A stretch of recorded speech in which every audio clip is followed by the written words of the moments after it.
candidata da extrema-direita, Marine Le Pen, votou na cidade de Enin-Beaumont, por volta das 6 horas da manhã, no horário de Brasília. As sessões eleitorais abriram às 8 horas da manhã, horário local, e 3 horas da manhã, horário de Brasília. A previsão é que os votos comecem a ser contados ao meio-dia, horário aqui do Brasil. E a divulgação dos primeiros resultados deve acontecer por volta das 3 horas da tarde. Quem mora longe, no exterior ou nos territórios franceses, já votou. Hoje o protesto foi tranquilo, mas esse movimento popular em busca de reformas sociais vive em conflito com a polícia francesa, com o governo de Macron. Muitos pregam abstenção na votação de amanhã, que deve ter o menor índice de comparecimento desde 1969. Pergunta a um dos líderes dos coletes amarelos se ele tem medo da extrema-direita. Jérôme Rodrigues diz que eles já vivem na extrema-direita e conta que perdeu um olho durante um protesto, que o direito de se manifestar já não existe. Na verdade, Marine Le Pen representa a extrema-direita. Ela tem restrições à União Europeia, é contra a entrada de imigrantes no país e pretende restringir liberdades religiosas. Macron pensa o contrário a respeito de tudo isso. Representa o centro liberal, mas é mal visto pela esquerda francesa por medidas como o fim do imposto para superfortunas e a alta do custo de vida. Mesmo assim, a última pesquisa de intenção de votos antes das eleições mostra uma vantagem de 13 pontos para o atual presidente. Para muitos franceses, apesar da raiva, é preciso evitar o caos. Bom, e sobre esse assunto, eu converso agora com o mestre em Relações Internacionais, Urian Fancelli. Urian, um ótimo dia para você. Muito obrigado por estar aqui com a gente num domingo tão importante, não só para a política francesa, mas também para a gente fazer uma análise mais global desse resultado. Bom dia, Isabela. Obrigado pelo convite. Urian, bom, vamos começar então do começo, né? A gente já sabe que as pesquisas mostram uma situação colocando Emmanuel Macron como favorito, mas com uma margem muito pequena, né? A disputa promete ser bem acirrada. O que a gente pode esperar do dia de hoje, na sua opinião? O que a gente pode esperar, na verdade, de acordo com essas pesquisas, é uma vitória do Macron.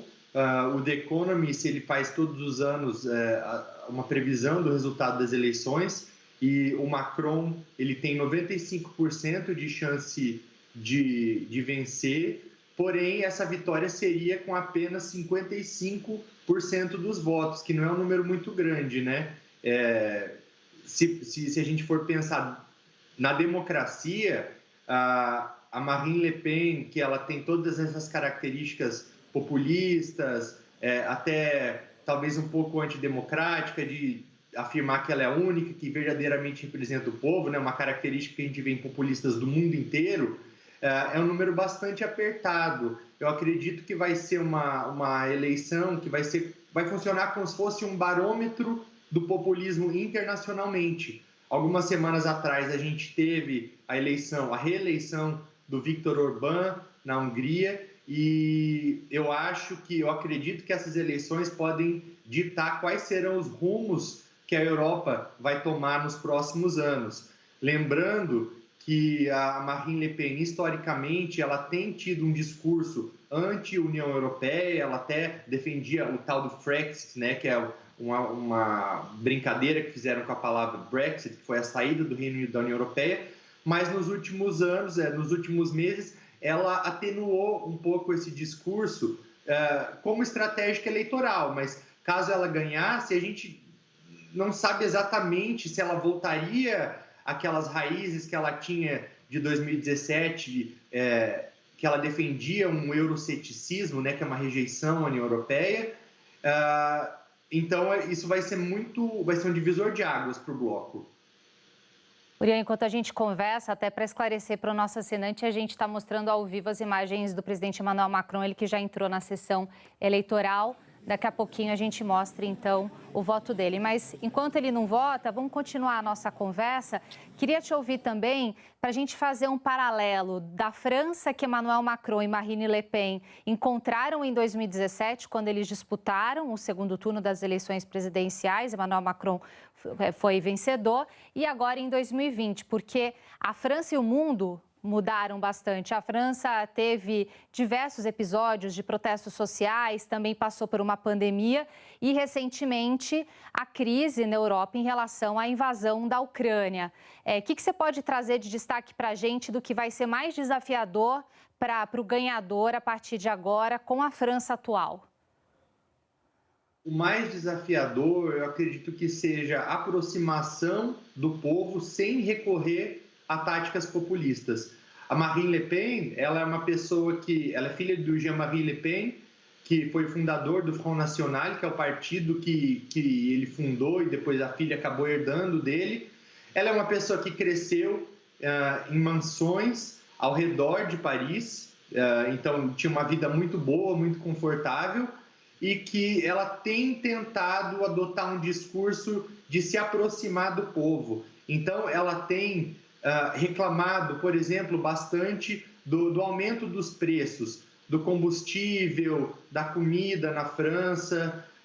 Enquanto isso, o Macron ele já tem um pouco mais de dificuldade de aderir a esse tipo de discurso, porque ele é conhecido como le candidat des riches, que é o candidato dos ricos. Então, ele tem, pelo histórico de ex-banqueiro, ele tem essa imagem de defender mais uma classe mais alta da sociedade, mas não é bem assim, né?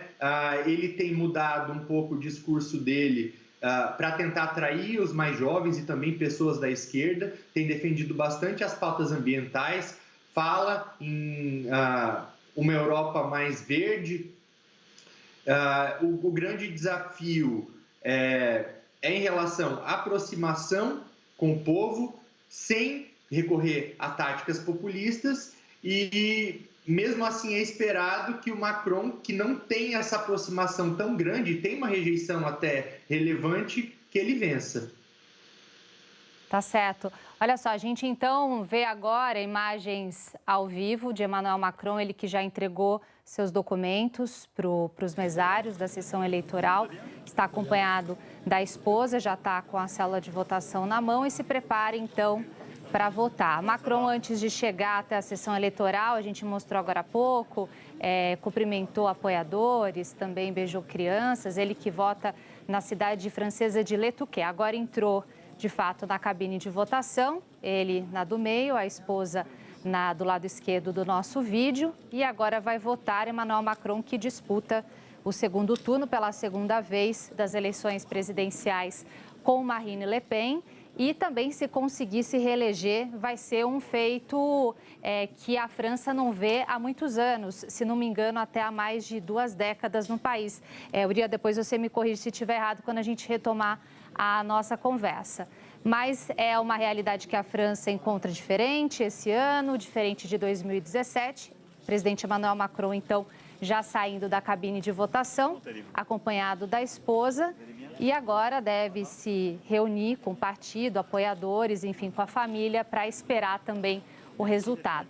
Marine Le Pen já votou na cidade de Nîmes-Beaumont e também deve fazer o mesmo, aguardando os resultados. Aqui no Brasil, o resultado as urnas devem ser fechadas, os resultados devem começar a ser divulgados no início da tarde. E a gente vai continuar acompanhando todas as informações com o nosso correspondente Marcelo Currege, que está em Paris, nessa cobertura muito importante, não só para a França, mas também, como a gente já vinha conversando com o Uriah, também para o aspecto europeu e global.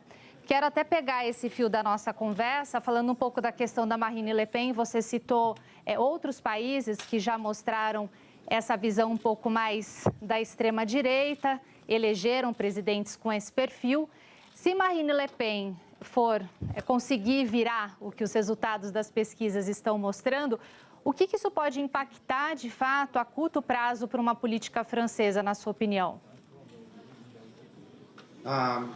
O mais assustador, na minha opinião, seria o que poderia acontecer com a população islâmica da França, que são milhões de pessoas, é muito relevante. A Marine Le Pen teve um debate presidencial, o primeiro entre ela e Macron há alguns dias, e um dos motivos pelos quais eu acredito que ela tenha caído tanto nas pesquisas em relação a Macron, porque ele abriu uma margem muito grande em relação a ela, de mais ou menos 10, 15 pontos, foi que ela defendeu a extinção dos hijabs na França, ou seja, aquelas roupas que as mulheres muçulmanas usam. Mas isso não condiz muito com aqueles conceitos, né, defendidos pelos franceses de liberté. Como que você vai defender liberdade se você não deixa a pessoa, o cidadão do seu país, professar a sua própria fé? Então, tem aí uma preocupação muito grande com essa parte da população islâmica e também aqueles outros que não são islâmicos, né? A maioria do país é cristão, mas que estão preocupados com conceitos básicos de liberdade. Ian, e tem uma questão também interessante que até surpreendeu muita gente nessas eleições da França, que foi o índice de votação do terceiro colocado, Jean-Luc Mélenchon, e ele que já tem um viés mais de esquerda e acabou sendo uma peça central na campanha do primeiro para o segundo turno para que Emmanuel Macron ou Marine Le Pen conseguissem votos dos indecisos numa França que também, se confirmar, vai ter um índice de abstenção muito grande nessas eleições. Qual seria o papel central dele até nessas últimas horas? Porque se a gente considerar que o horário do Brasil, a gente tem pouco mais de 4 horas de votação na França, mas qual que foi o papel dele e se de fato houve algo decisivo para ele para esse segundo turno? Eu falo que essas eleições francesas foram eleições de populismo, porque o Mélenchon, ele é um candidato de extrema esquerda também, ele é um pouco radical em relação às suas ideias, e houve uma certa briga, assim, pelos votos que foram dados ao Mélenchon, né? Foram milhões de pessoas que votaram por ele, depois que foi anunciado que o segundo turno seria entre o Macron e a Marine Le Pen. Os dois já começaram logo em seguida a brigar por quem iria puxar esses votos no segundo turno. Então, alguns foram automaticamente para o Macron, porque ele é um candidato mais de centro, né? E ali a gente tem extrema esquerda de um lado e extrema direita do outro, então não faria muito sentido, né, pessoas que defendem uma ideologia mais de extrema esquerda votarem em uma candidata de extrema direita. Mas mesmo assim, a rejeição do Macron ela é grande. Essa fama dele de governar para as elites do país fez com que algumas pessoas deixassem de lado até mesmo essa ideologia e preferissem votar na Le Pen. Mas é uma coisa que a gente só vai conseguir descobrir realmente no final do dia, quando as urnas forem fechadas e a gente começar a ver os resultados. Bom, os dois candidatos, como a gente mostrou, já votaram, então agora estão aguardando, né, os resultados, vão se reunir com apoiadores, com os próprios partidos, também com a família, para esperar esse resultado.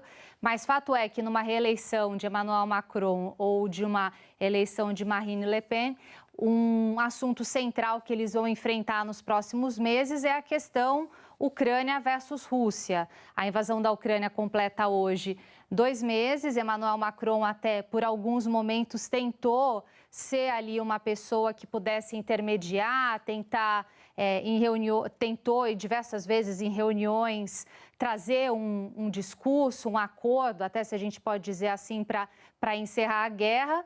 Não foi bem sucedido, mas fato é que isso vai ser ponto central não só ali no leste europeu, mas também que impacta diretamente países como a França. Como que você vê também a França nos próximos meses, mesmo com o término da guerra? Porque isso vai ter efeitos a médio e a longo prazo, imagino eu. Exatamente. O Macron, por mais que ele não tenha conseguido chegar a nenhuma resolução em relação à guerra, politicamente falando, ele fez tudo aquilo que um líder de um país da segunda maior economia da Europa deveria ter feito. Ele tentou fazer diversas reuniões com Putin. Eu não sei se vocês vão se lembrar daquela imagem famosa do Macron na Rússia, com uma mesa gigantesca, ele de um lado, Putin do outro. Ele tentou ocupar um lugar que foi deixado pela Angela Merkel quando ela deixou de ser chanceler da Alemanha.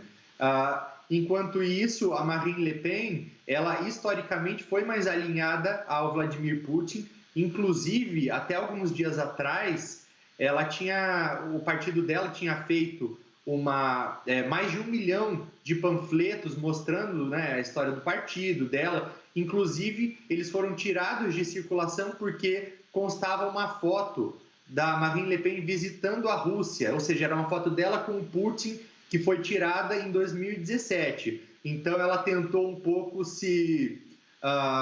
como que eu posso dizer, apagar essa imagem de ligação com o Putin.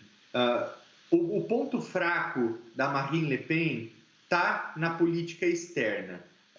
É uma coisa que ela tentou evitar falar durante todos esses meses de campanha, era quase um assunto proibido que não deveria ser tocado, porque é onde estão os posicionamentos mais polêmicos dela. Então, é difícil saber o que vai acontecer de fato se ela ganhar mesmo. Bom, a gente vai ter que seguir acompanhando, né, Urian? Porque em poucas horas esse resultado já vai começar a sair, urnas começam a ser fechadas e depois os votos apurados. De qualquer forma, agradeço demais sua participação ao vivo aqui com a gente, suas considerações. Um ótimo domingo para você. Bom domingo, obrigado. E claro, a gente reforça que os nossos correspondentes seguem com essa cobertura ao longo do dia, com o fechamento das urnas, também a apuração dos votos.